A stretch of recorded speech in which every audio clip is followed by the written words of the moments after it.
Nilai ringgit Malaysia kini berada pada paras paling tinggi dan mengukuh berbanding US dollar dalam hampir 4 tahun.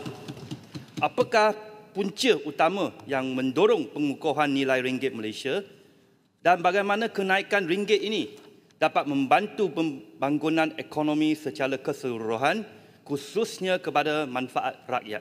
Terima kasih, Tan Sri. Terima kasih, Tuan Brau. Saya nak jawab agak tawaduk sikitlah. Ringgit dan kekuatan ekonomi ini ada kekuatan dalaman, domestik, dan juga ada juga pertimbangan global atau antarabangsa. Dan dalam hal ini, keputusan Amerika Syarikat, Fed, untuk naikkan faedah atau turun, itu juga ada kesan. Itu saya tidak nafikan. Tetapi kalau kita lihat angka di Malaysia ini, kenaikan itu sangat meyakinkan. Ya. Kerana seperti mana kita tahu, bukan saja kekuatan ringgit persi, kerana ringgit ini ada kaitan dengan confidence, keyakinan. Ya. Umpamanya kalau prestasi mata wang asing ketimbang USD, ringgit Malaysia itu 8.21%. Itu agak tinggi. Ya. Sehingga 14 November. Kalau dengan Australia 5.66, ya. Taiwan 5.26, ya. Termasuk yuan China dan dolar Singapura. Jadi apa alasan dia? Kalau dari segi domestik, tentunya kerana dasar-dasar yang kita lakukan. Dia tempat tidak awal, umpamanya penyasaran subsidi. Maknanya penggunaan dana untuk memberi subsidi yang kadang-kadang tidak memberikan faedah langsung kepada rakyat bawahan. Itu kita dah hentikan. Sebab itu penyasaran subsidi termasuk minyak RON 95 itu memberi kesan yang sangat positif. Walaupun ada beberapa orang kurang puas hati, tetapi nampak rakyat sambut baik. Termasuk baru-baru ini bila saya tengok ke Sabah, rakyat senang sekali dengan penurun harga minyak.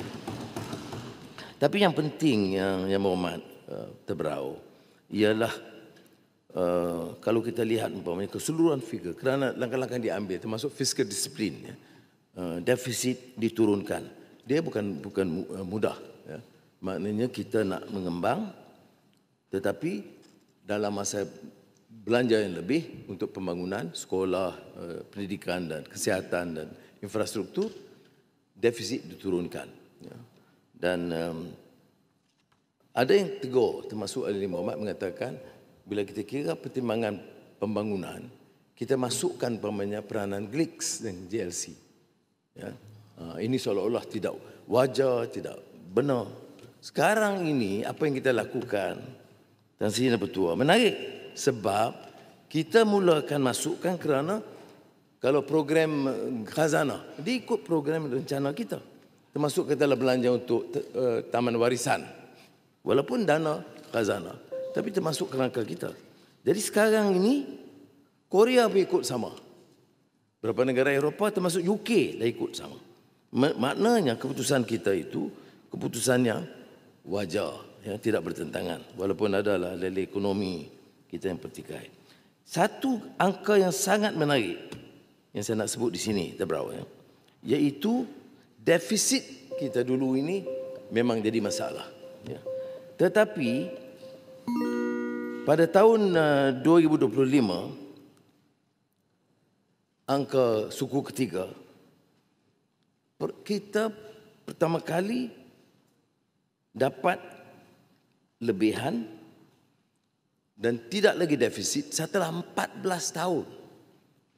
Setelah 14 tahun defisit perkhidmatan, sekarang defisit dapat dilepaskan dan ada lebihan untuk perkhidmatan sahaja 0.7 bilion ringgit suku ketiga setelah 14 tahun.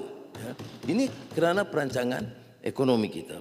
Begitu juga kerana current account balance itu juga positif, ya, dalam third quarter 12.2%. Jadi saya tidak bermaksud untuk mengulangi semua program-program yang kita kenakan, tapi inilah maknanya. Fiscal disiplin, disiplin fiskal dan juga pengurusan negara yang lebih teratur dasar-dasar yang itu membantu memberi keyakinan sehingga ringgit seperti yang saya sebut punya prestasi terbaik seluruh Asia. Baik, saya jemput Tebrau. Terima kasih Tuan Sri Speaker.